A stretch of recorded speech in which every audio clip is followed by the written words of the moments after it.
लेकिन स्वयं विश्वनाथ पार्वती को समझाते हुए कहते हैं, प्रत्येक तीर्थ का कोई ना कोई भाव है। किसी तीर्थ का दर्शन करने मात्र से फिर कहीं भी मृत्यु हो जाए तो मुक्ति मिलती है, किसी तीर्थ में जन्म लेने से कहीं भी मृत्यु हो जाए तो मुक्ति मिलती है, जन्म कहीं भी हो उस तीर्थ में जाके यदि मृत्यु हो जाए तो मुक्ति मिलती है। ऐसे ऐसे सब तीर्थों के अपने अपने भाव हैं। लेकिन मुक्ति के भाव बताते हुए अंत में महादेव कहते हैं, पार्वती,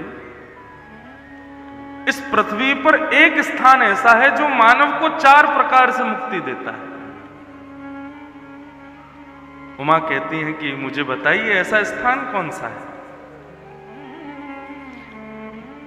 बोले कि पहली मुक्ति वो देता है स्थान यदि वहां जन्म हो जाए और मृत्यु फिर कहीं भी हो, वहां जन्म होना चाहिए। दूसरी मुक्ति वो देता है जन्म कहीं भी हो जाए, मृत्यु वहां जाके हो जाए। या तो जन्म वहां हो जाए या मृत्यु वहां हो जाए। तीसरी मुक्ति वो देता है जन्म भी कहीं भी हुआ हो और मृत्यु भी कहीं भी होवे, लेकिन मृत्यु के समय पर या तो उस स्थान का स्मरण कर लिया जाए या फिर उस स्थान से आई गई किसी वस्तु का सेवन कर लिया जाए। मतलब प्राण निकलते समय उस स्थान का कण तुम्हारे अंदर हो या स्मृति तुम्हारे भीतर हो तो मुक्ति मिलती है। जन्म से मुक्ति, मृत्यु से मुक्ति और उस स्थान के स्मरण या फिर वहां के कण के सेवन से मुक्ति। और चौथा अंतिम और अति विचित्र मुक्ति का कारण बताया। बोले कि जन्म भी कहीं भी हुआ हो, मृत्यु भी कहीं हुई हो और अंतिम संस्कार भी कहीं हो रहा हो, लेकिन उसकी अंतिम यात्रा में, अंतिम संस्कार में उस स्थान का जन्मा कोई व्यक्ति 11 कदम चल दे। समझ में आई बात? जन्म कहीं हुआ, मृत्यु कहीं हो रही है, लेकिन उस व्यक्ति की शमशान यात्रा जब जा रही है, उस यात्रा में चलने वाले लोगों में एक व्यक्ति उस स्थान का हो जहां की मैं महिमा गा रहा हूं, वो यदि 11 कदम चल दे तो भी उस व्यक्ति की मुक्ति निश्चित है। तब पार्वती जी ने हाथ जोड़ करके प्रणाम करते हुए कहा, ऐसी कौन सी स्थान है, ऐसा कौन सा स्थान है? तो महादेव के नेत्र सजल हो गए और कहने लगे, वनम वृंदावनम तेन भक्तिर नृत्यति यत्र च। बोले ऐसा तीर्थ, ऐसा धाम, ऐसा ये श्रेष्ठ स्थान केवल और केवल यमुना पुलिन पर विराजमान श्रीधाम वृंदावन है। ये मैं झूठ बोल रहा हूं तो आप लोग जाके पूछ लीजिएगा विद्वानों से। स्वयं महादेव कहते हैं, या तो वहां जन्म ले ले व्यक्ति, या फिर वहां पर मृत्यु हो जाए उसकी, या फिर जन्म मृत्यु कहीं भी हो रही हो, केवल ब्रजधाम का स्मरण या ब्रजधाम का कोई कण उसके मुख में चला जाए, और कुछ नहीं तो भैया किसी की अंतिम यात्रा जा रही हो और कोई ब्रजवासी यदि 11 कदम उसकी अंतिम यात्रा में चल जाए, उसको वैकुंठ जाने से कोई नहीं रोक सकता। ये श्रीधाम वृंदावन की महिमा है। स्वयं महादेव कहते हैं, स्वयं शिव कहते हैं। हमारे वृंदावन में कहते हैं कि यहां पर आकर के कुछ मत करो, एक कमरा ले लो कहीं आश्रम में और वहां आश्रम में जाकर के बिस्तर पर जाकर के सो जाओ। सुबह खाओ फिर सो जाओ, दोपहर में खाओ फिर सो जाओ, रात्रि में खाओ फिर सो जाओ। इतना करना मात्र भी अन्य स्थानों से ज्यादा भजन का प्रभाव दे देगा। केवल सोना वृंदावन। क्यों? शास्त्रों में वर्णन करते हैं, बड़े बड़े महामुनि कहते हैं, क्योंकि श्रीधाम वृंदावन में भजन कोई माला पे फेरे, कोई स्मरण में करे, कोई अन्य अन्य आदि स्थानों, कोई अन्य अन्य प्रयासों से करे, वो भजन नहीं। वृंदावन में श्वास लेता है ना व्यक्ति, वो श्वास लेना भी काउंट होता है उसके भजन में। आपने एक बार श्वास ली, बाहर छोड़ी, तो यह भी आपकी 2 मालाओं के समान है। ऐसी है श्रीधाम वृंदावन की महिमा। और उस वृंदावन की महिमा तब करोड़ गुना हो गई जब वहां पर नंद भवन में स्वयं शंख चक्र गदा पद्मधारी श्रीमन नारायण ही श्री कृष्ण के रूप में प्रकट हुए हैं। नंद जी के यहां उनका आत्मज उत्पन्न हुआ है। बंधुओं, जो घर में बालक संतान उत्पन्न होती है, ऐसा कहते हैं या तो वो पिता की आत्मा उसके रूप में जन्म लेती है, पिता नहीं तो उसके बाबा की आत्मा उसके रूप में आती है, या फिर उसके परदादा की आत्मा उसके रूप में आती है। आता कोई वंश परंपरा का ही है। और आज जब यहां कहते हैं कि नंदस्त्वात्मज उत्पन्ने, नंद बाबा के आत्मज उत्पन्न हुए हैं, तो कई लोग प्रश्न करते हैं, बोले साक्षात भगवान है वो, और यहां वेदव्यास जी कह रहे हैं कि नंद बाबा की आत्मा उत्पन्न हुई है, ऐसा कैसे हो सकता है?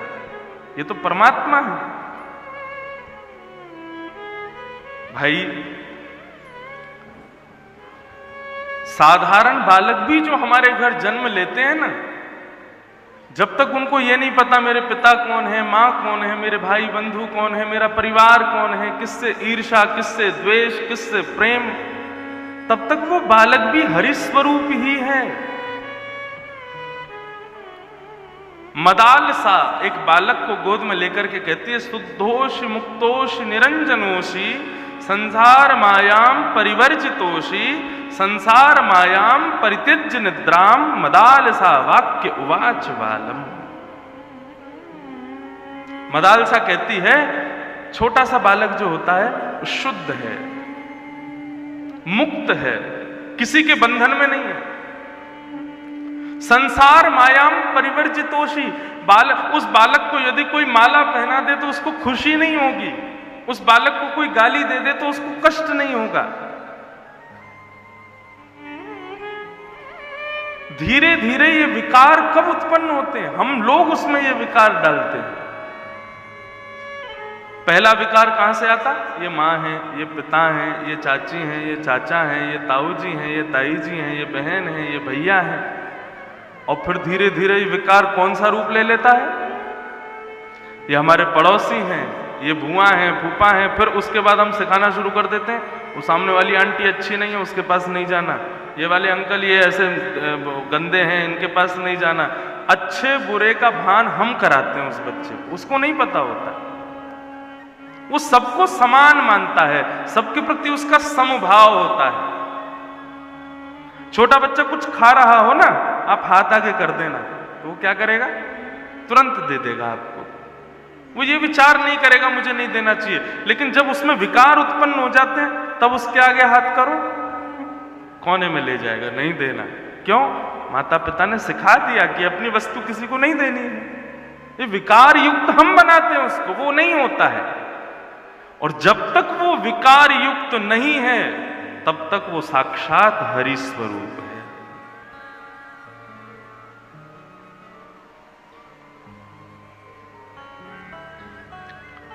वास्तव में ये हम सबके आत्मज जो उत्पन्न हो रहे हैं, हम सबके बालक जो हैं, ये हरि ही तो हैं। हमारी आत्मा का मूल रूप तो हरि है ना। ये बालक नहीं है, साक्षात हरि ही प्रकट होते हैं हर घर में। इसलिए जब भी कभी किसी घर में कोई बालक उत्पन्न हो ना, तो इस व्यासपीठ से प्रार्थना करूं तो जैसे कृष्ण जन्माष्टमी का उत्सव मनता है ना, वैसे उसका उत्सव मनाया करो। इस भाव से नहीं कि हमारा बेटा हुआ, हमारा नाती हुआ, इस भाव से कि हमारे घर हरि पधारे, हमारे घर साक्षात किशोरी जी आई हैं। ब्राह्मणों से जय घोष करवाओ, ब्राह्मणों को बुलाकर के मंत्र उच्चारण करवाओ, घर पर बंधन बार बांधो, गौ पूजन करो, संत ब्राह्मणों की सेवा करो। बालकों का जन्म हो तो वो बालक परम शुद्ध होगा।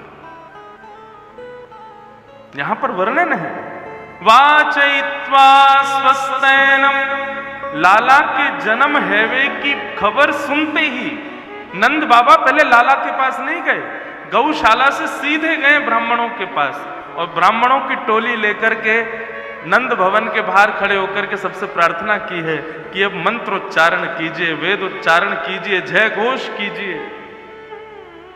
स्वस्ति वाचन कर रहे हैं ब्राह्मण। स्वस्ति वाचन के बाद तब लाला का मुख देखा है नंद बाबा ने जाके।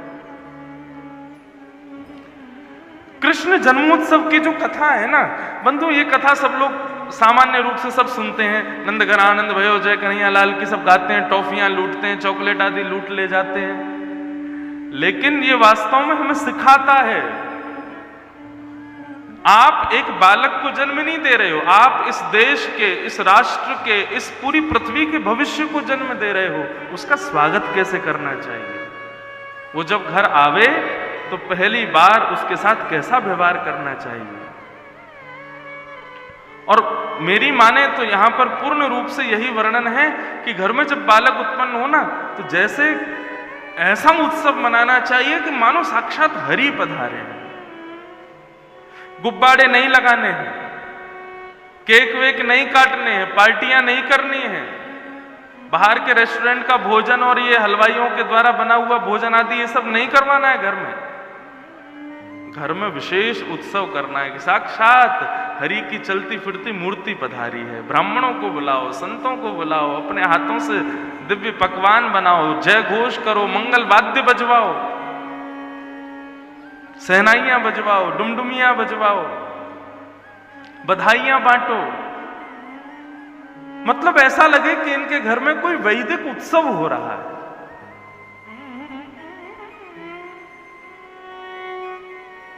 नंद जी के घर लाला भयो है।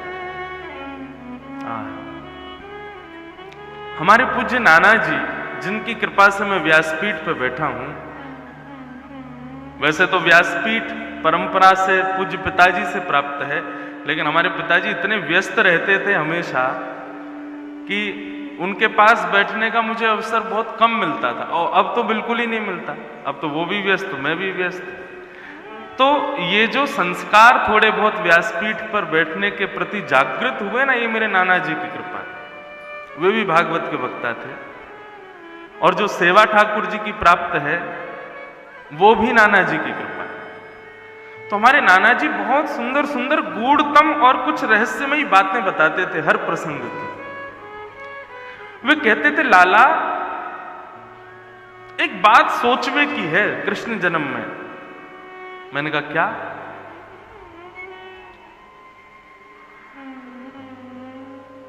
वे कहते कि देखो, ठाकुर जी ने जन्म लिया है देवकी वसुदेव के यहां, लेकिन जन्म लेकर के कृपा करने और अपना सर्व सुख देने किसके यहां पहुंच गए? नंद बाबा और यशोदा के यहां। ऐसा क्यों? देवकी और वसुदेव अपने पूर्व जन्मों से ठाकुर जी से प्रार्थना कर रहे थे कि आप हमको पुत्र रूप में प्राप्त हो जाओ, आप हमको पुत्र रूप में मिल जाओ।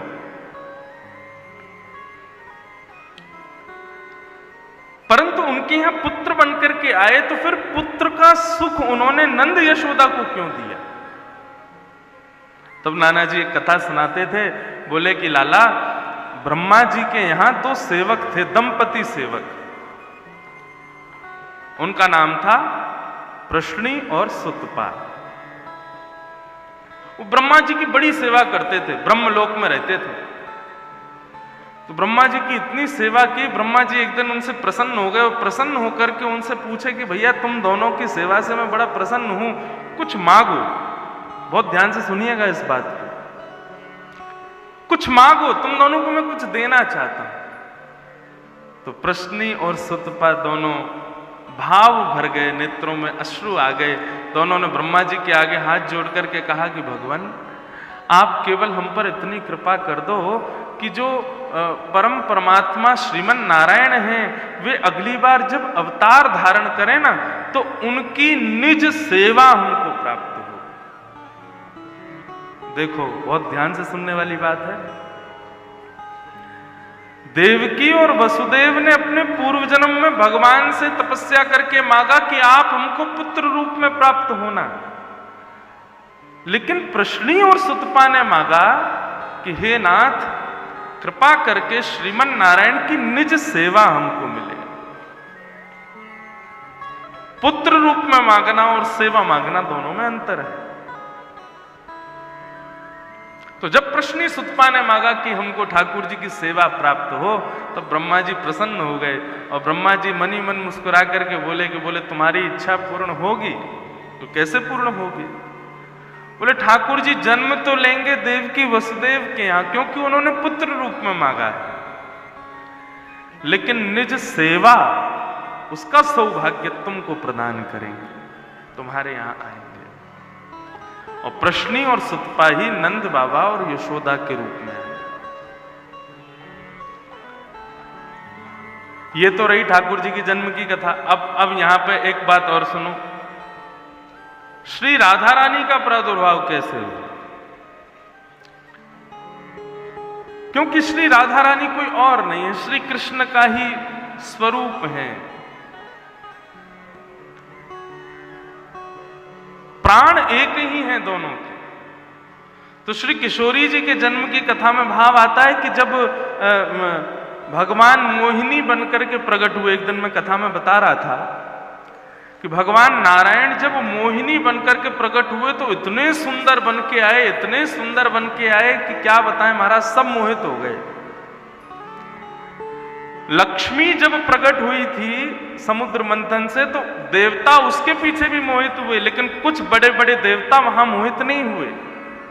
कौन कौन बड़े देवता? ब्रह्मा नहीं मोहित हुए, शिव नहीं मोहित हुए, आदि आदि और भी कई बड़े बड़े देवता मोहित नहीं हुए लक्ष्मी पर।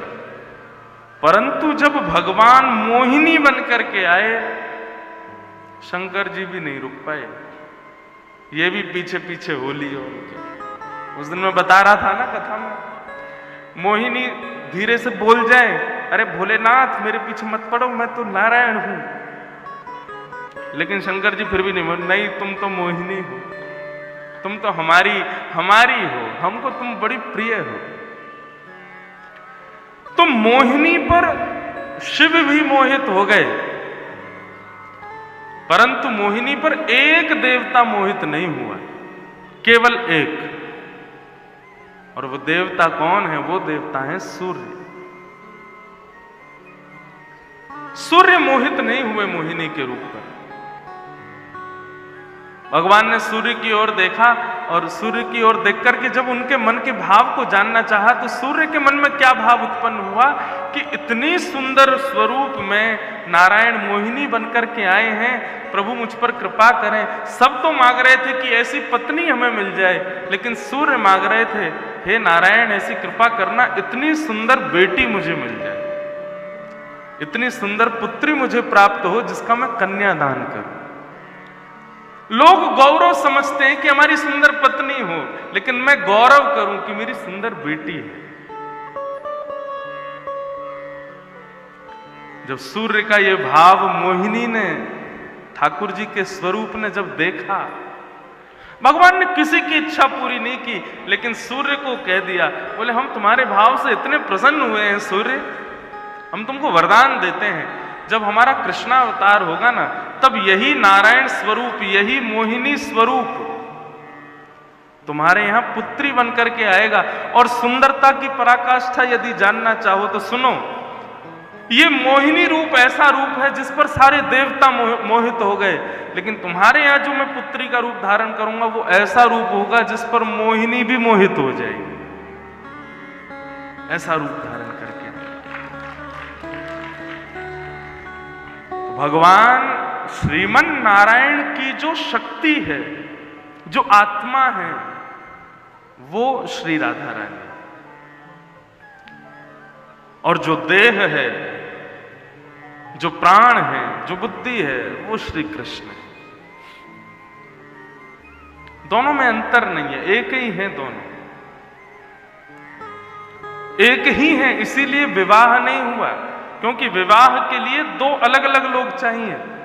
इसलिए नारायण का विवाह केवल लक्ष्मी से होता है, नारायण का नारायण से विवाह नहीं होता। राधा और कृष्ण दोनों नारायण के ही स्वरूप हैं। तो भगवान कृष्ण का प्रादुर्भाव हुआ, पूरे ब्रजमंडल में उत्सव मन रहा है महाराज, ऐसा उत्सव मन रहा है, सब लोग नाच रहे हैं, गा रहे हैं, आनंद कर रहे हैं। बूढ़ी बूढ़ी माताएं जिनसे चला नहीं जाता बिना किसी सहारे के, वो भी जब सुनती हैं कि अरे नंद बाबा के लाला भयो है, 90-90, 100-100 वर्ष की बूढ़ी माताएं, बिना दांत वाली माताएं भी खूब नाच रही हैं, ठुमका लगा लगा करके आनंद कर रही हैं, और सब कह रही हैं भैया ऐसे लाला रोज ही होए करें, ऐसे लाला तो रोज होयो करें। पूरे ब्रजमंडल में आनंद मन रहा है, सब जा जा करके नंद बाबा को बधाई दे रहे हैं। हमारे नाना जी एक बात और सुनाते थे, वे कहते थे, बोले लाला ये जो ठाकुर जी जन्म लिए देवकी वसुदेव के यहाँ, लेकिन कृपा करने आए नंद यशोदा के यहाँ, इसके पीछे एक कथा और है। मैंने कहा क्या है नाना जी? तो नाना जी सुनाते, बोले कि भैया जब नंद बाबा यशोदा के कोई बालक नहीं भयो, तो नंद बाबा यशोदा अपने कुल पुरोहित के पास गए। उनके कुल पुरोहित कौन? सांडिल्य मुनि। और सांडिल्य मुनि से जाकर के उन्होंने प्रार्थना करी कि भैया हमारे घर कोई लाला नहीं है, आप कृपा करके कोई यज्ञ अनुष्ठान ऐसा करवाओ कि एक संतान होवे। बंधु कल भी मैंने कहा था और आज पुनः कहूं, संतान की कामना होनी चाहिए, लेकिन किस भाव से होनी चाहिए महादेव वो देखते हैं। तुम संतान चाहते किस लिए?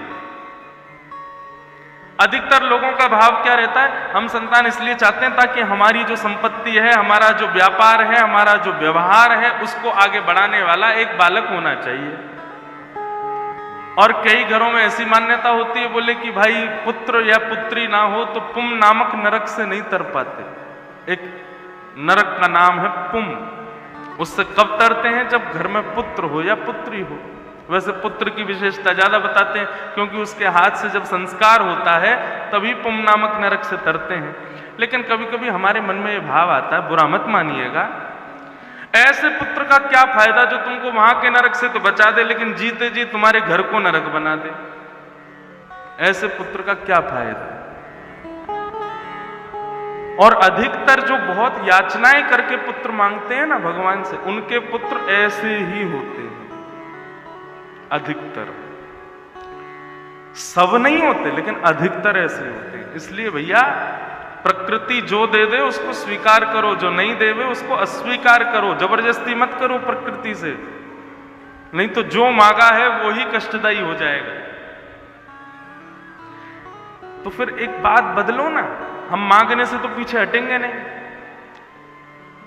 आप लोगों के मन में भाव आ रहा होगा, महाराज जी अभी तुम्हारा ब्याह भयो ना है, जब है जाएगा तो आपको भी इच्छा होगी कि पुत्र हो जाए। ठीक है, संतान की कामना की इच्छा हो, लेकिन उसके पीछे एक कारण ठाकुर जी को वैलिड दिखाओ कि तुमको क्यों चाहिए। आप विदेश जाएंगे तो विदेश जाते ही आपसे पूछा जाएगा आप क्यों आए हो घूमने। अगर आपका कारण उनको उचित लगा तो वो एंट्री देंगे, नहीं तो कई लोगों को वहीं से डिपोर्ट कर देते हैं, वापस जाओ अपने देश। ठीक वैसे ही ठाकुर जी से आपने पुत्र मांगा, लेकिन उसके प्रति आपकी कामना क्या है? पुत्र क्यों चाहिए? तो हमारा एक बात मान लीजिए, इसी भाव से पुत्र की कामना करना, तब देखना महादेव किसको भेजते हैं। और पुत्र की कामना का भाव होना चाहिए विष्णु आराधनार्थाय। हे नाथ, हमें पुत्र चाहिए, हमें पुत्री चाहिए। किस भाव से चाहिए? बोले विष्णु आराधना के लिए, आपकी आराधना के लिए, गौ माता की सेवा के लिए, ब्राह्मण और संत जनों की सेवा के लिए हमको पुत्र चाहिए। ये भक्ति भाव आगे बना रहे, ये शास्त्र मर्यादाएं आगे चलती रहे, गौ सेवा हमारे घर में अनवरत होती रहे, इसलिए हमको पुत्र दो। फिर देखना आपका रीजन जब सुन लेंगे ना ठाकुर जी, तो फिर पुत्र ऐसा देंगे। और नाना जी तो हमारे कहते थे, बोले गौ ब्राह्मण संत सेवा की कामना से जब पुत्र मांगते हैं तो भगवान कहते हैं गौ ब्राह्मण संत सेवा भैया कोई और नहीं कर सकता, वो तो मैं ही कर सकता हूं, इसलिए मैं ही तेरा पुत्र बन के आ जाऊंगा। तो गौ ब्राह्मण संत सेवा की भावना से पुत्र की कामना करोगे ना, तो लाल जी का ही अंश आएगा, कोई ठाकुर जी का ही अंश आएगा पुत्र के रूप में। तो नाना जी कथा सुनाते थे कि नंद बाबा और यशोदा मैया दोनों सांडिल्य मुनि के पास गए और जाके कहा कि आप कोई यज्ञ अनुष्ठान करो, हमारे घर में एक बालक हो जाए। तो किस कामना से? बोले विष्णु आराधनार्थाय। गौ ब्राह्मण संत की सेवा के लिए हमको बालक चाहिए। और बालक शब्द नहीं, सेवक चाहिए। गौ ब्राह्मण संतों का सेवक चाहिए। सांडिल्य मुनि बोले ठीक है, तो फिर आप चले जाओ, बढ़िया तिथि देख करके मैं अपने पंडितों को भेज दूंगा, वो आपके यहां 21 दिन का यज्ञ करेंगे और उस 21 दिन के यज्ञ से आपके घर देखना एक सुंदर बालक आएगा। नंद बाबा बोले जैसी आपकी आज्ञा। नंद बाबा ने अपने बहुत सारे ब्राह्मण भेज दिए और उन सबका आचार्य बना करके अपने भांजे को भेज दिया सांडिल्य मुनि ने। नंद बाबा ने यमुना किनारे बढ़िया तंबू लगा करके, ऐसे ही गंगा के किनारे जैसे आपने लगाया, बढ़िया तंबू लगा करके वहीं बढ़िया हलवाई, वृंदावन मथुरा के बढ़िया बढ़िया हलवाइयों को बुला करके और उनकी सब भोजन प्रसादी की व्यवस्था, उनकी सोने की व्यवस्था और उनके यज्ञ अनुष्ठान की व्यवस्था सब नंद बाबा ने की। ब्राह्मण को केवल 3 चीज चाहिए, बहुत ध्यान से सुनिएगा। ब्राह्मण को केवल 3 चीज चाहिए। पहला, खूब बढ़िया स्वागत सम्मान। ब्राह्मण को दूसरी वस्तु क्या चाहिए? बढ़िया चकाचक भोजन, सुबह भी कराओ, दोपहर में भी कराओ, रात्रि में भी कराओ। यजमान भले ही व्रत में रहो लेकिन ब्राह्मण को खिलाओ। तो पहला सम्मान, सुख सम्मान, दूसरा बढ़िया भोजन और तीसरी बढ़िया दक्षिणा। ये 3 चीज चाहिए। अच्छा, ब्राह्मण का एक स्वभाव बताऊं आपको। आप किसी कर्मचारी को बुलाओगे किसी काम के लिए घर में, तो वो अपनी जितनी उसने मजदूरी की ना उतना लेके जाएगा आपसे। आपने यदि कम दे दिया तो वो कह देगा महाराज जी कम है, थोड़ा इसमें बढ़ा के दो।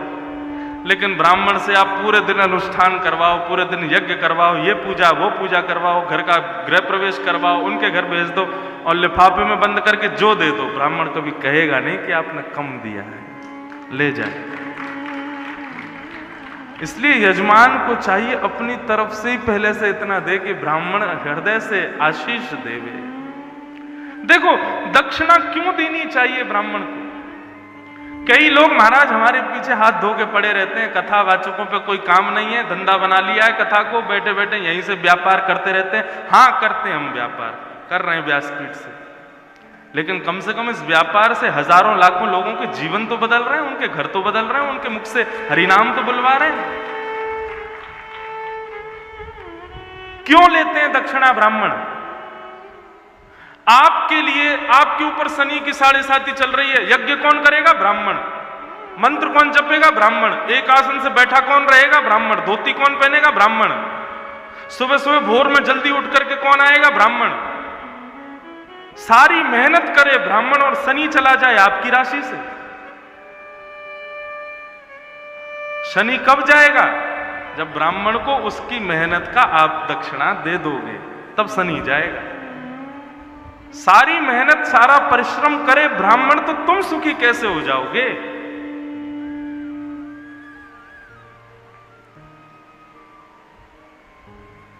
इसलिए ब्राह्मण को दक्षिणा तो देनी चाहिए, लेकिन मेरा भाव ये नहीं है कि आप बहुत सारी दक्षिणा दो, जो दो, लेकिन 2 भाव से, 2 प्रेम से। हमारी अनेकों कथाएं होती हैं, लेकिन कई जगह तो हम कथा करते हैं क्योंकि कथा कराने वाले का भाव कथा करवाता है, और कई जगह लगता है कि अब बस 7 दिन है या चले यहां से, क्यों? उसका भाव ही नहीं है।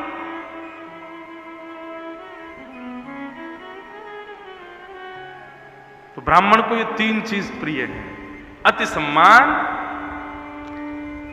बढ़िया भोजन और दक्षिणा। नंद बाबा ने खूब बढ़िया व्यवस्था की। ब्राह्मण जैसे ही आए तो ब्राह्मणों ने आकर के महाराज वहां पर अपना सब बोरिया बिस्तर रख दिया। बाबा ने कही आपके लिए व्यवस्था है, सामने कलकल निनाद करती यमुना जी, ये सुंदर पंडाल है, यहाँ बैठ के आप यज्ञ हवन करो। बढ़िया मैंने पीछे टेंट के रूम बनवा दिए, उसमें आप लोग आराम करो, यहाँ हलवाई लगे, बढ़िया प्रसाद पाओ, आप अनुष्ठान शुरू करो। ब्राह्मण बड़े खुश हो गए, वाह भैया नंद बाबा बड़ी बढ़िया व्यवस्था करी आपने। ठीक है बाबा, कल से अनुष्ठान शुरू। सुबह उठते ही महाराज ब्राह्मण सारे यमुना जी में स्नान करके, बढ़िया स्नान करके, तिलक आदि जैसी लगा करके सब संध्या वंदन करके सब निवृत्त हुए। रसोई घर जो बनी थी उसमें से हलवाई ने आवाज लगाई, बोले सभी ब्राह्मण देवताओं आ जाओ, नाश्ता तैयार है, सबका बाल भोग तैयार है। ब्राह्मण देवता बोले हाँ भाई बाल भोग कर लो, बाल भोग करने के बाद फिर अनुष्ठान शुरू करेंगे। अब बाल भोग जलेबी, कचौड़ी, बेड़ई, आलू की सब्जी, छाछ, मठा और ये ले महाराज, वो तो पूरा भोजन था, बाल भोग तो था नहीं। नाना जी सुनाते थे हमारे बड़े प्रेम से, बोले सारे ब्राह्मण देवता कचौड़ी खा रहे हैं, बेड़ई खा रहे हैं। हमारे मथुरा वृंदावन की बेड़ई और आलू की सब्जी बड़ी प्रसिद्ध है।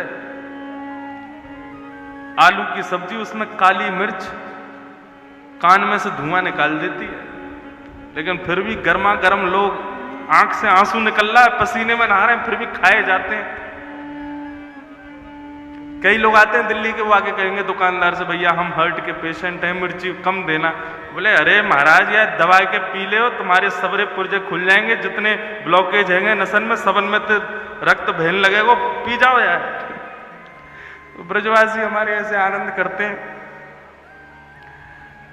तो ब्राह्मणों ने सबने बढ़िया नाश्ता किया। अब इतना नाश्ता कर लिया, इतना नाश्ता कर लिया कि गले तक भर गए।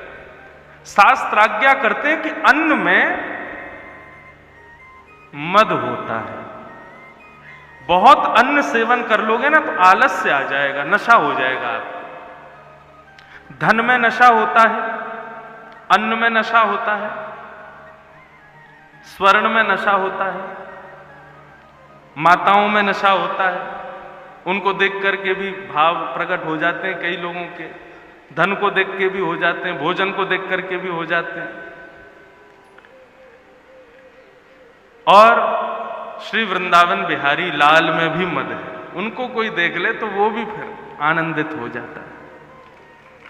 तो अन्न में मद होता है, अन्न का अति सेवन करने से नशा होने लगता है। तो सारे ब्राह्मणों ने जैसी अन्न पाया, पाने के बाद में, नाश्ता करने के बाद में एक दूसरे से बोले भैया हमने बहुत नाश्ता कर लियो है, अब तो जो है अनुष्ठान तो अभी कर नहीं पाएंगे, उबासी आ रही है, नींद आ रही है। सारे ब्राह्मण बोले तो फिर क्या करें? बोले एक काम करो, 2-2 घंटा सब आराम कर लो और फिर उसके बाद में फिर उठेंगे हाथ मुंह धो करके और फिर से जो है अनुष्ठान में बैठ जाएंगे। नाश्ता करके सारे ब्राह्मण सो गए और सारे ब्राह्मण बार बार यही कह रहे, अरे विधाता नंद बाबा पर बड़ी कृपा करियो, इतना बढ़िया व्यवस्था कर रखी है, या बढ़िया भोजन पानी को इतना बढ़िया सब आनंद कर रखो है, नंद बाबा की मनवांछित इच्छा पूरी कर दियो नाथ। दोपहर में उठे, सब ब्राह्मण उठे, अरे भैया चलो अनुष्ठान शुरू करना है। गए यमुना जी में जाके मुख धो के जैसे तिलक आदि लगायो, इतने में ही रसोई घर से फिर आवाज आ गई, बोले राजभोग तैयार है, सब आ जाओ। सारे ब्राह्मण बोले भैया अभी अभी तो बाल भोग पचो है, अब राजभोग बन गए हो, कहा करें, अन्न को अनादर होगो, बेचारे हलवाई इतनी मेहनत कर रहे हैं, थोड़ा तो पामे। ब्राह्मण बोले एक काम करो, 2-2 रोटी खा लो और फिर यज्ञ में बैठ जाओ। जैसे ही गए राजभोग पाने तो ये बड़े बड़े थाल, उनमें छोटी छोटी कटोरियां, और ब्राह्मण बोले थोड़ा थोड़ा दियो। वो थोड़ा थोड़ा ही इतना 56 भोग बनाए कि सबको पाते पाते पाते पाते ब्राह्मणों को फिर से मद हो गया। ब्राह्मण फिर से आलस्य में आ गए।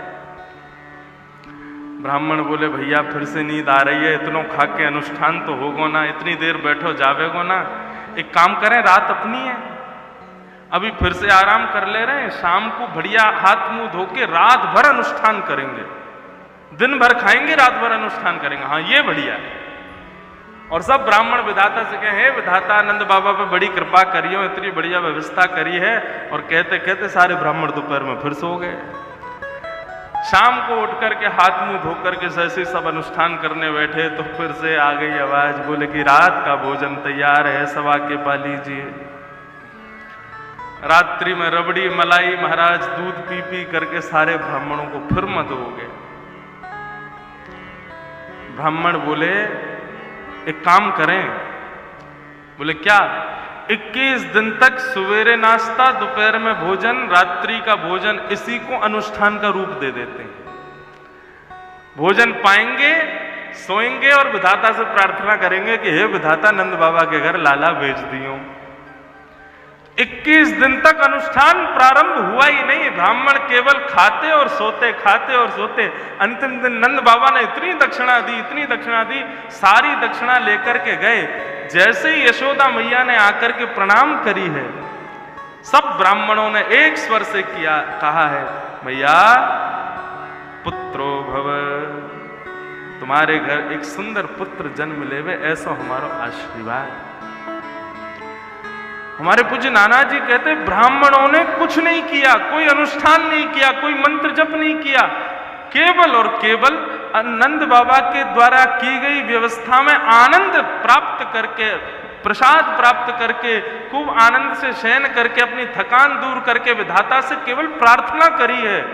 लेकिन उन ब्राह्मणों की केवल इतनी प्रार्थना मात्र को स्वीकार करके, भगवान जन्मे हैं देवकी वसुदेव के यहाँ, लेकिन ब्राह्मणों की बात की पूर्णता के लिए 11 वर्ष 56 दिन के लिए नंद बाबा यशोदा के यहाँ पुत्र बन करके आए, केवल उन ब्राह्मणों की वाणी पूरी करने के लिए।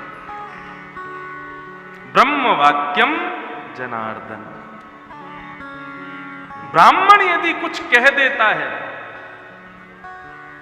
तो ठाकुर जी लग जाते हैं उसको पूर्ण करने में। इसलिए ब्राह्मणों का अति सम्मान करो। और काशी तो ब्राह्मणों की भूमि रही है, काशी तो विद्वानों की भूमि रही है। नंद बाबा ने खूब लुटायो, और कैसे लुटायो? नंद बाबा इतने आनंद में भर गए कि महाराज इतने सारे ब्रजवासीन को देख करके, ब्राह्मणन को देख करके नंद बाबा से रहो नहीं गए। नंद बाबा ने कोई अपनी तिजोरी ते लुटाए कि अपने तय खाने ते लुटाए, भाव वो नहीं है। नंद बाबा को भाव ये, नंद बाबा ने अपना हृदय खोल दिया। नंद बाबा अब ये विचार नहीं कर रहे हैं कि मैं कहाँ लुटा रहा हूं, कौन को लुटा रहा हूं, कैसे लुटा रहा हूं, बस लुटा रहे हैं। कृष्ण जन्मोत्सव का ये मूल अर्थ है। अच्छा, कृष्ण जन्मोत्सव का मतलब ये नहीं साल में एक बार उत्सव मनाने का दिन। कृष्ण जन्मोत्सव तो नित्य होना चाहिए, रोज होना चाहिए हृदय में। नित्य हृदय नंद बाबा जैसा हो जाए हमारा। कृष्ण जन्मोत्सव विशेष, कृष्ण जन्माष्टमी पर, कृष्ण जन्मोत्सव पर ठाकुर जी की प्रधानता नहीं है भागवत में। यहां पर प्रधानता नंद बाबा की, यशोदा मैया की और ब्रजवासियों की बताई जा रही है कि वो उत्सव कैसा मना रहे हैं। आकाश मार्ग में खड़े 33 कोटि देवता ऊपर से साष्टांग दंडवत कर रहे हैं ब्रजवासियों। हमारी आपकी तरह नहीं, कल यहां से थोड़ा सा लुटाया गया तो सब लूटवे में लगे, एक दूसरे के हाथ में देख जाए तो उससे भी छीन रहे हैं, ऐसा नहीं। ब्रज में उत्सव कैसा हुआ? बोले जब नंद बाबा लुटाते थे ऊपर से तो ब्रजवासी उसको लूटते और लूट करके फिर पीछे लुटा देते। ब्रजवासी भी लुटा रहे हैं। स्थिति ये हो गई महाराज कि पूरे ब्रजवासियों के जेबें भर गई। कोई पल्लू में बांध रहे थे तो वो सब भर गए। घर में ले जा करके अपनी अलमारियों में धर रहे थे तो अलमारी भर गई। जगह नहीं बची रखने की, सामान इतना लूट रहे हैं, इतना लुटाया जा रहा है और नंद बाबा रुके ही नहीं रहे, फिर भी लुटा रहे। इसके पीछे भाव हमारे पूज्य नाना जी सुनाते थे, बोले इतनो धन कहां से आ गए नंद बाबा पे, इतनो क्यों लुटा रहे हैं? बोले यदि नंद बाबा के भाव पक्ष देखो जाए लुटावे को तो 6 महीने तक नंद बाबा लुटाते रहे। इतनी संपत्ति कहां से आई? तो नाना जी बताते हैं, बोले लाला, भगवान की 2 पत्नी हैं, रमा और क्षमा। भगवान की 2 मुख्य पत्नी हैं, रमा यानी लक्ष्मी, क्षमा यानी भूमि, पृथ्वी। तो भगवान दोनों को सुख देते हैं। जब वैकुंठ में रहते हैं तो रमा को सुख देते हैं, और जब पृथ्वी पर अवतार धारण करते हैं तब क्षमा को सुख देने आते हैं। ये अवतार धारण करना एक प्रकार से परमात्मा का क्षमा से मिलन है, अपनी पत्नी से मिलन है। तो भगवान क्षमा को सुख देने के लिए जब कृष्ण रूप धारण करके आए, तो भगवान कृष्ण के सौंदर्य को देख करके, उनकी रूप माधुरी को देख करके रमा को लगने लगा कि इतने सुंदर बन के ठाकुर जी आए हैं, इनके स्पर्श का सुख क्षमा ले जाएगी, मुझको तो प्राप्ति नहीं हो पाएगा। तो क्या किया, बोले कि रमा ने आकर के डेरा बना लिया, कहां, नंद बाबा के तहखानों में। और बोले जब नंद बाबा लुटाते थे तो जितना लुटाते थे उतनी दुगनी रमा आके और बैठ जाती थी, इतना धन बढ़ाती, इतना धन बढ़ाती कि लुटाते लुटाते नंद बाबा हार गए, लूटते लूटते ब्रजवासी हार गए, लेकिन धन कम ना हो। तो नंद बाबा ने इतना लुटाया कि ब्रजवासियों से जब लूटा ही नहीं गया तो सारी पृथ्वी भूमंडल जो ब्रज का है वो पूरा रमा से चिन गया, माने सोने चांदी हीरे जवाहरात आदियों से पूरी पृथ्वी ब्रजमंडल की छा गई। किस भाव में, बोले कि अब लाला जब बड़े होंगे, जब हमारे प्रियतम बड़े होंगे और जब गुटमुन गुटमुन चलेंगे, जब पापा पैया चला करेंगे, तो फिर वो सुख जो क्षमा को मिलने वाला था वो क्षमा को ना मिल के मुझको मिलेगा, रमा को मिलेगा, लक्ष्मी को मिलेगा।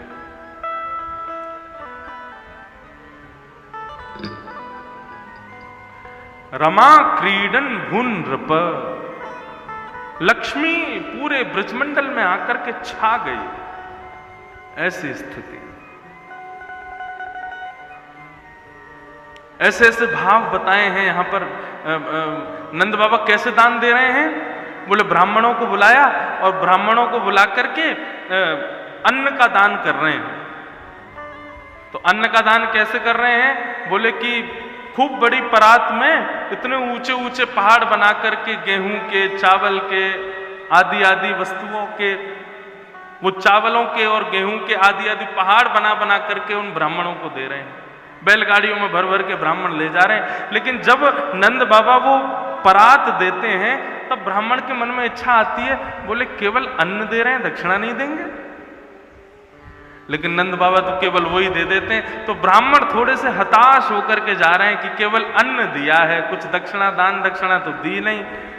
लेकिन जैसे ही वो ब्राह्मण अपने घर जाते हैं और जाकर के कहते हैं, देवी ये परात में रखे हुए सब सामग्री को भर लो स्थान में, और जैसे ही ब्राह्मणी जाकर के उन परात में भरे हुए उन गेहूं चावल आदियों को जैसे ही वहां से हटाती है, वहां से निकालना प्रारंभ करती है, तभी क्या देखती है, बोले ऊपर से तो गेहूं के पहाड़ हैं लेकिन भीतर तो हीरे चांदी जवाहरात आदि सोनों से भरे हुए हैं।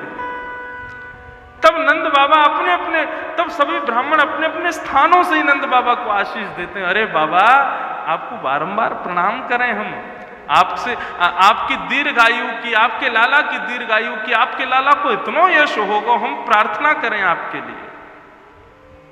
इतना ब्राह्मणों का उपकार किया नंद बाबा ने।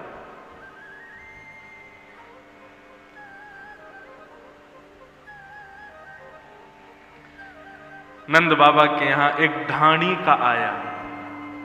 ये ढाणी का कौन है, बोले नंद बाबा के घर को ही है। ये ढाणी के जो होते हैं, इनको ये कोई काम नहीं करते। जब इनके यजमान के यहां कोई बालक जन्म लेता है तब ही मांगने जाते हैं।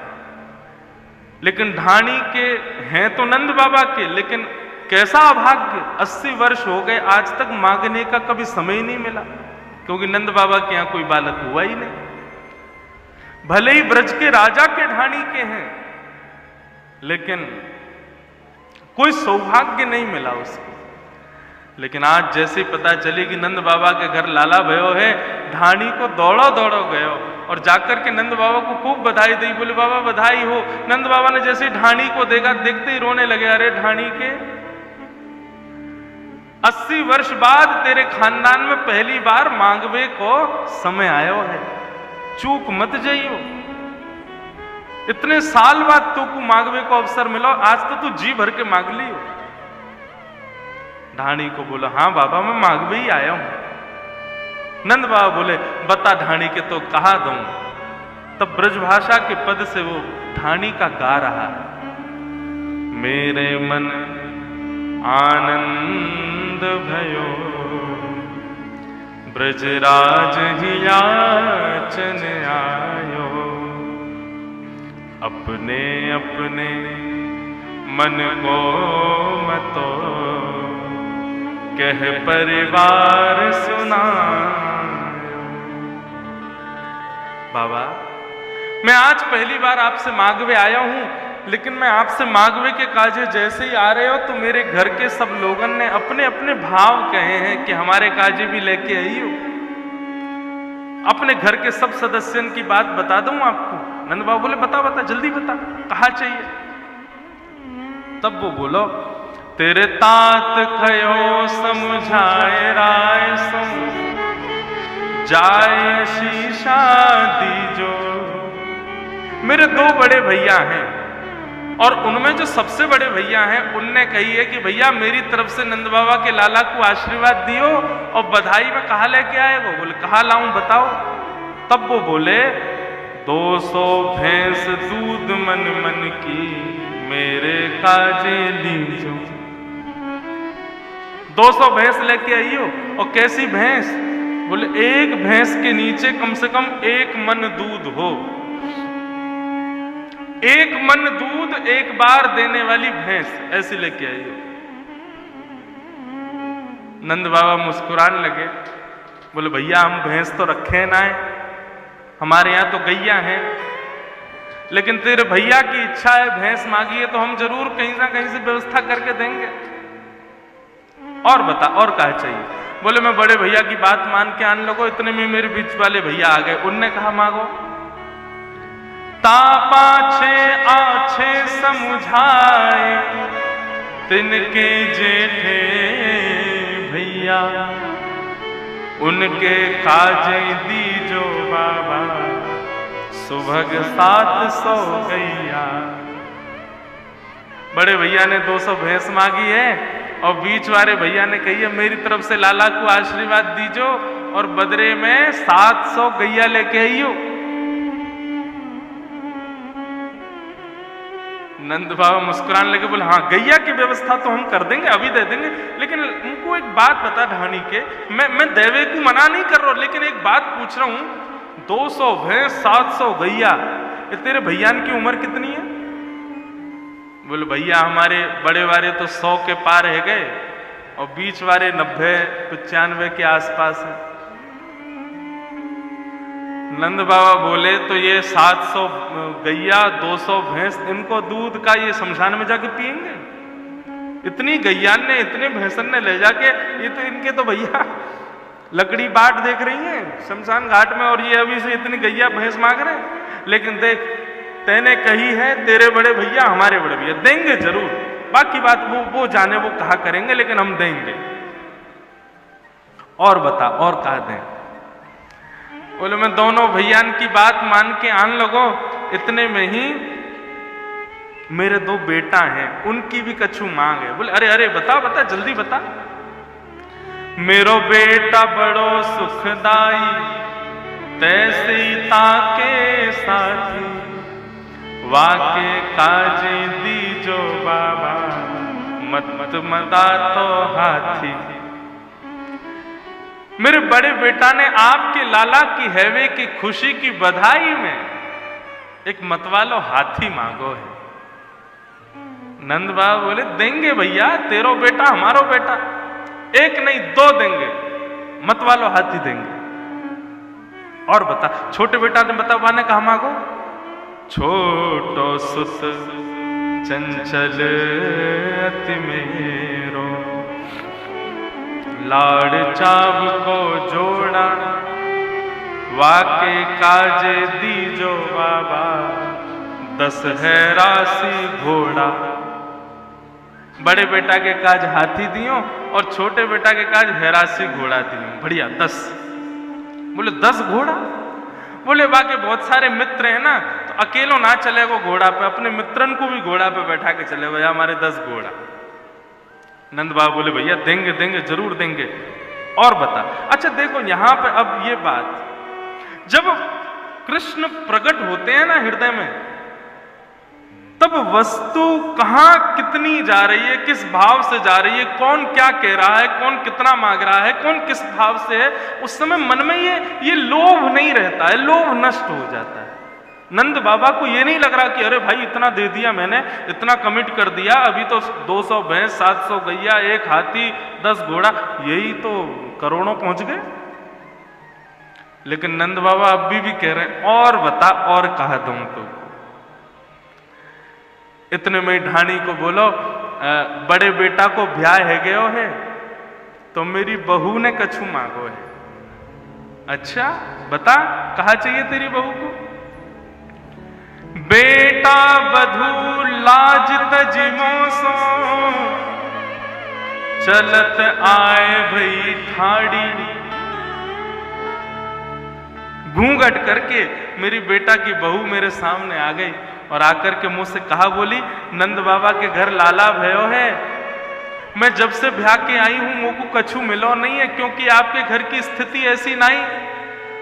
आप बार बार मुझको तानो देते, बोले बहू हमारे यजमान के घर कछु भयो ही ना है, हमारे यजमान के यहाँ कछु भयो ही ना है, कहां से लामे।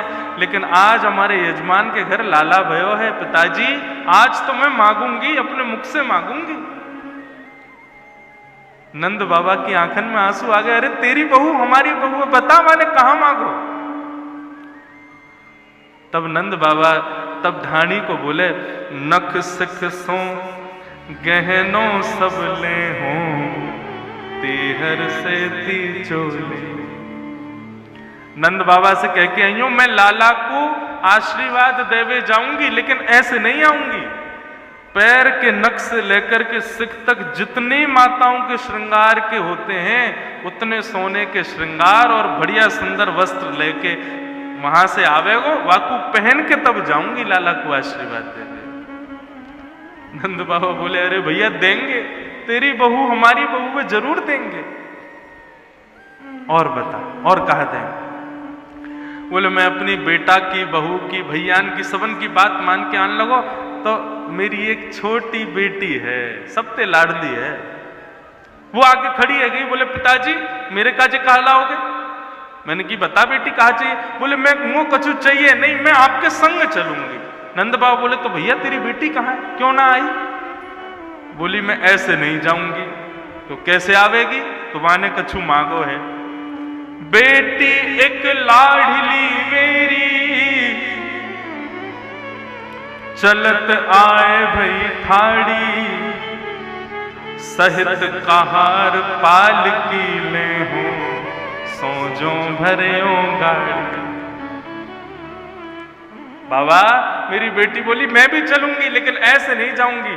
नंद बाबा से कहो बधाई के रूप में पालकी भेजें, और पालकी उठावे वाले 4 कहार भेजें, और वही में एक संदूक में खूब सारे गहने रख के भेजें। उन गहनन को पहन के वह पालकी में बैठ के तब लाला को आशीर्वाद देवे जाऊंगी। और सुनो, वो जीवन भर 4 कहार और पालकी मेरे ही रहेंगे फिर। नंद बाबा बोले, अच्छा पहले गाड़ी थोड़ी देते थे, पहले तो पालकी होती थी और कहार देते थे संग में। नंद बाबा बोले देंगे पालकी, इसीलिए तो गाते हैं, हाथी दीने, घोड़ा दीने, और दीनी पालकी। कौन को दिए? ये ढाणी को दे रहे हैं। सारे ब्रजवासी खड़े खड़े देख रहे हैं और सबकी आंखों से आंसू बह रहे हैं। क्यों? बोले एक की तो 80 साल की तपस्या है कि 80 साल से एक समय भोजन खा के रहो है ढाणी को, इतनो दीनहीन सो जीवन बितायो है याने। और एक को हृदय देखो कितनो बड़ो है, देवे से मना नहीं कर रहे हो, जितनो मांग रहे हो सब देते जा रहे हैं। ये देख करके ब्रजवासी रुदन कर रहे हैं। नंद बाबा बोले बेटा देंगे, जो मांगो सब देंगे, और बताओ और क्या चाहिए? बोले मैं सबकी बात मान के आन लगो। इतने में ही मेरी बूढ़ी मैया आ गई। नंद बाबा बोले तेरी मैया अभी बैठी है? हाँ तो द्वापर की बात है, द्वापर में तो लोगों की आयु बड़ी होती थी, 10,000 वर्ष की आयु होती, 1000 वर्ष की। मेरी मैया ने कछु मांगे, बिना दांत की मैया है, बाकी दांत भी ना है, वाने कछु मांगो है। नंद बाबा बोले तेरी मैया को मेरो प्रणाम, बता कहाँ चाहिए, वाके का चाहिए? ढाणी को सुना रो। माता कहो दही धरी आगे, सुन बेटा मेरी सीख, ऐसो दान मांगियो नंद सो, हम बहुरी न मांगे भीख। लाला, नंद बाबा की लाला भयो? बोले हाँ लाला भयो। मेरा खूब खूब आशीर्वाद देके और सुन मेरी बात सुन, नंद बाबा के यहाँ जाइयो और जाकर के ऐसो दान मांग के आइयो, ऐसो दान मांग के आइयो, फिर हमें कहीं और के पास में अपने हाथ नहीं फैलाने पड़े। हमारा खानदान, हमारे आगे आने वाले सबरी पीढ़ी नंद बाबा के दिए पे ही जीन लगे, ऐसो दान मांग के आइयो। नंद बाबा बोले अरे भैया जरूर देंगे। कोई रह तो ना गयो घर में? तेरे भैया है गए, तेरे दोनों बालक है गए, तेरी बेटी है गई, तेरी मैया है गई। इतने में यशोदा मैया बोली अरे अभी तो सबसे मुख्य रह गई है ढाणी के की बहू पत्नी, वाने तो अभी तक कुछ बताया ही नहीं। ढाणी को बोलो बाकी बात रहने दो। बोले ना ना बाकी तो जरूर बता, वाने कहां मांगो। ढाणी को बोलो मैं सबकी बात मान करके जैसे ही चलन लगो, इतने में ही मेरी पत्नी आ गई और मेरी पत्नी मुझसे बोली कहां जा रहे हो? इतनी तेज आवाज में कौन बुला सकता है? नंद बाबा बोले भैया कहां मांगो, वाने वाक्य बता दे। ढाणी को बोलो तब बोली मेरी घरवारी, नीके नीके जई हो। मैं बहुत देर से देख रही हूं, कोई 200 भैंस मांग रहा हो, कोई 700 गैया मांग रहा है, कोई नक्शे सिक्तक सोनो मांग रहा है, कोई पालकी मांग रहा है, और कोई कह रहा हो भैया इतना दान मांग के आइयो कि हमारे घर पूरा भर जाए। अरे नंद बाबा के लाला भयो है, उनको ऐसा नहीं लगे कि तुम लूटवे जा रहे हो उनको। तब बोली मेरी घरवारी, नीके नीके जइयो, और थोड़ो दे बहुत कर मानो, पर लाज राख घर आइयो। नंद बाबा के यहां जाओ और नंद बाबा यदि सुख से थोड़ो सो भी दे देना तो वाकू सिर से लगा करके घर आ जाइयो, लेकिन हमारी लाज रख के आइयो। कहीं नंद बाबा यो नहीं कहे भिखारी आ गए हो कितनों मांग के जा रहे हो।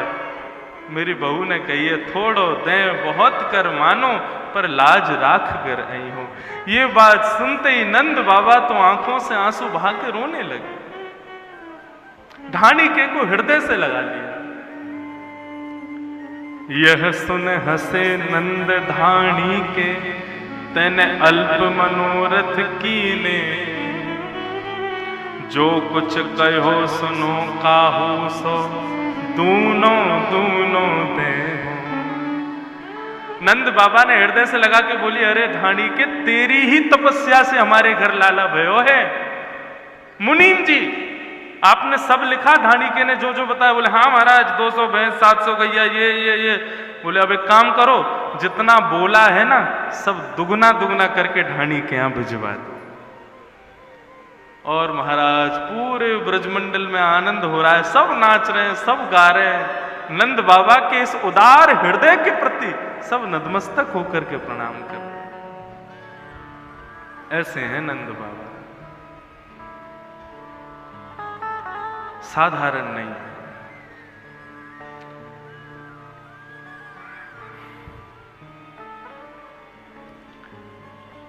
जब कृष्ण हृदय में आते हैं तो नंद बाबा जैसी स्थिति हो जाती है।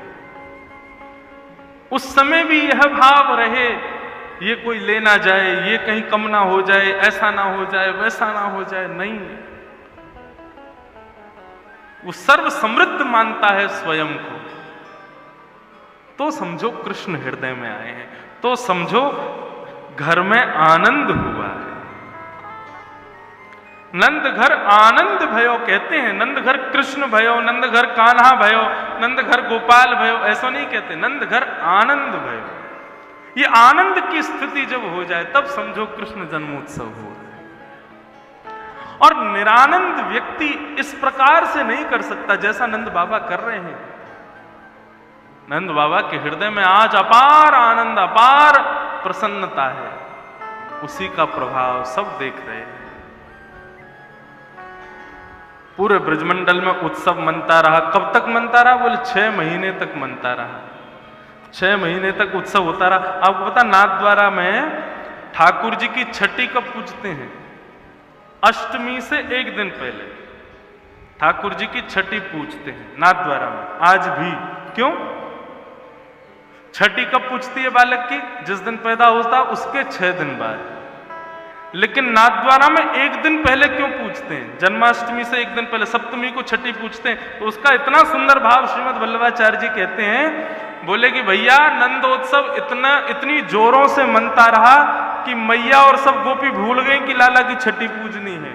जब लाला 1 वर्ष को है वे वारो, तब सबने कही, अरे भैया कल तो अष्टमी है, कल तो लाला को जन्मदिन है, कल लाला 1 वर्ष को है जाएगा। तब एक बूढ़ी अम्मा आकर के बोली, यशोदा मैया लाला 1 वर्ष को है वे को आ गए, लेकिन अभी तक हमने यहाँ की छठी नहीं पूजी, या हमारे 1 वर्ष के जादना लाला भयवा से 1 दिन पहले छठी पूजी ठाकुर जी। आज भी ब्रज में 1 दिन पहले छठ पूजती है ठाकुर जी की। क्यों? बोले ब्रजवासी भूल गए थे छठ पूजना ठाकुर जी। 1 साल तक उत्सव ही मनाते रहे, एक दूसरे के संग गाते रहे। बड़े सुंदर सुंदर भाव है नंदोत्सव के। कंस ने राक्षसों को बुलाया था और राक्षसों से बुला करके कहा कि मेरे शत्रु श्री कृष्ण ने कहीं जन्म लिया है, ढूंढो, मारो। तब पूतना ने मन का भाव बताया, बोले कि महाराज ये सेवा आप मुझे प्रदान कीजिए। 84 कोस के ब्रजमंडल में जितने बालकों ने जन्म लिया है, मैं सबको जाकर के अपने पयोधर विष का पान कराऊंगी। उन्हीं सबके बीच में आपका शत्रु कृष्ण भी मर जाएगा, मुझे दीजिए ये सेवा। कंस ने कहा, देवी तुम जाओगी कैसे? तुम्हारा इतना भयंकर विकराल स्वरूप है, कोई अपने घर में प्रवेश कैसे देगा? अपनी मंत्र शक्तियों से रूप बदल लिया, इतनी सुंदर बन गई पूतना कि महाराज कंस भी उसको देखते रह गए। बोले कि ऐसा रूप धारण करके जाऊंगी तो मुझे घर में आने से कोई नहीं रोकेगा। मानव का एक स्वभाव होता है कि वो सौंदर्य पर जल्दी विश्वास करता है। कोई व्यक्ति अच्छे कपड़ों में ना हो, ज्यादा सुंदर दिख ना रहा हो, बाल बाल अच्छे उसने ना काट रखे हो, ऐसे व्यक्ति पर हमारा विश्वास बड़ी देरी से होता है। अरे देखने में ही अच्छा नहीं लग रहा, अरे कपड़े इसने ऐसे पहने, इससे हम कैसे बात कर लें। लेकिन कोई व्यक्ति कितना भी बड़ा जेब कतरा क्यों ना हो, डाकू क्यों ना हो, बढ़िया सज धज के आ जाए, परफ्यूम लगा के बढ़िया टिप टॉप बन के आ जाए, उस पर तो न्योछावर हो जाते हैं। यही बात तो बताई भगवान ने मोहिनी बन के। भगवान जब मोहिनी बनकर के आए तो देवता तो सब पीछे पड़ ही गए थे, दैत्य तो लट्टू ही हो गए थे। दैत्यों ने तो अमृत कलश ही दे दिया मोहिनी के हाथ में, बोले तुम ही पिलाओ अपने हाथों से, तुम्हारे हाथ से ही पिएंगे। मोहिनी भगवान बोले तो एक काम करते हैं, इसमें पतला पतला ऊपर जो अमृत है ना, ये पहले देवताओं को पिला देते हैं, गाढ़ा गाढ़ा तुमको पिलाऊंगी। दैत्य बोले अब तो तुम जो चाहो वो कर लो, हम तो तुम्हारे हो चुके हैं। और भगवान ने सारा अमृत देवताओं को ही पिला दिया। दैत्य फंसे ना, रूप पे फंस गए। इसलिए ज्यादा सुंदर रूप, ज्यादा सुंदर वस्त्र पर जल्दी विश्वास नहीं करना चाहिए। पूतना रूप बदल करके, पूतना की कथा बहुत सारे ज्ञान देती है, इसलिए बहुत सावधानी से सुनिएगा। पूतना जाने लगी नंद भवन की ओर। अब तो उसने क्या किया, 10 दिन में जितने बालकों ने जन्म लिया, जहां पे भी देखती कि कोई बालक का उत्सव हो रहा है, वहीं पर पहुंच जाती, बालक को आशीर्वाद देने के भावना से अपने हृदय से लगाती और अपने हृदय में पयोधर का पान कराती। पयोधर पर विष लेप करके गई थी, जैसे ही वो बालक पीते मर जाते। करते करते सब जगह जैसे ही पहुंची है गोकुल, गोकुल के बादल उसने देखे, नीले हरे गुलाबी बैगनी हो रहे हैं। क्यों? बोले ब्रजवासियों ने इतना उत्सव मनाया, इतने अबीर गुलाल उड़ाए कि बादलों तक का रंग बदल गया। पूतना जैसी पहुंची, पूतना को लगा हो ना हो मेरे शत्रु कृष्ण का जन्म यही हुआ है। जैसे ही पूतना प्रवेश करने लगी तो महाराज वर्णन आता है कि पूतना की चाल पर, पूतना की पाजेब की झनकार को सुन करके कृष्ण जन्मोत्सव में तल्लीन समस्त ब्रजवासी एक एक करके पीछे मुड़ करके देखें ये इतनी सुंदर ध्वनि कहां से आ रही है, ये इतनी सुंदर पाजेबों की आवाज कहां से आ रही है। और जैसे ही पीछे मुड़ करके देखें और पूतना के रूप को, पूतना के चाल को, पूतना के आव भाव को, पूतना के नेत्रों की मटकाहट को जैसे ही देखते हैं उसी के हो जाते हैं, भूल जाते हैं कि हम उत्सव मना रहे हैं। सब ब्रजवासी एक दूसरे से कहें देखियो भैया कितनी सुंदर है। बोले कहां ते आई है, कौन की छोरी है भैया, अपनी मैया से बात करूंगा, मेरो भैया यही थे करवा, इतनी सुंदर। ये तो थी ग्वाल वालों की स्थिति, लेकिन गोपियों की स्थिति, 4 गोपियां आपस में नाच रही हैं, आनंद कर रही हैं। इतने में पूतना उनके समीप जाती है और पूतना जाके कहती है अरे बहन सुनो। उसके मुख से सुनो शब्द सुनकर के गोपियां स्तब्ध। बोले इतनी सुंदर आवाज ये किसकी है। पीछे मुड़कर के जैसे पूतना को देखा तो गोपियां देखती रह गई और आपस में एक दूसरे से कहने लगी, बोले कल हमने जब नंद का लाला देखा तो छोटा सा लाला पालना में जब झूल रहा था तो हमको लगा कहीं ये नारायण ही तो नहीं आ गए हैं यशोदा के यहाँ पर, और आज तो हमारी बात पर मोहर लग गई। क्यों? वो नारायण है, तभी उसका दर्शन करने लक्ष्मी आई है। देख कितनी सुंदर, देखिए इतनी सुंदर। बंधु पूतना कौन है? अविद्या।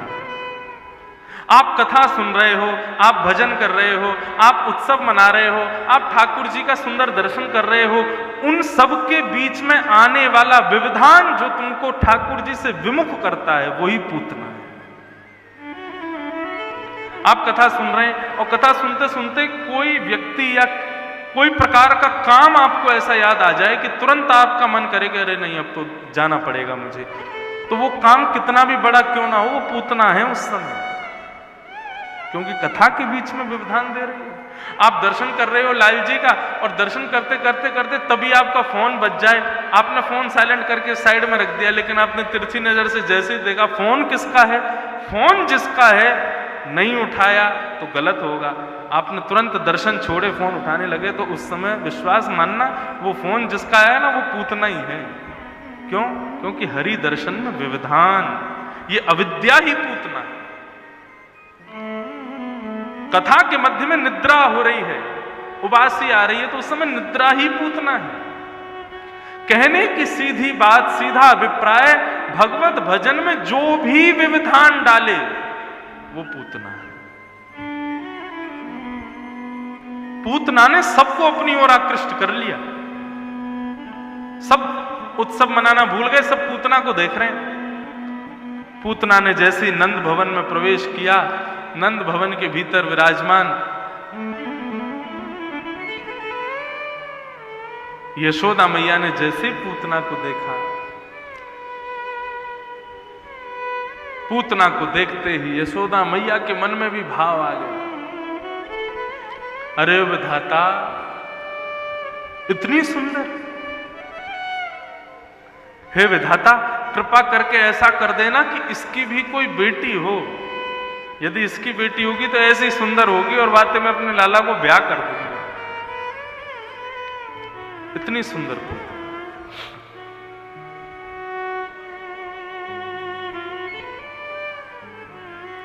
पूतना के स्वरूप पर सब मोहित हो गए, लेकिन जैसे ही पूतना ठाकुर जी के समीप गई है, पालना में लेटे भये पौड़े भये छोटे से ठाकुर जी ने पूतना के ऊपर आते ही अपने आंखों पर हाथ धर लिया। जिस पर सब मोहित हो गए, जिस अविद्या को देख करके सब रीझ गए, उस पर ठाकुर जी नहीं रीझे।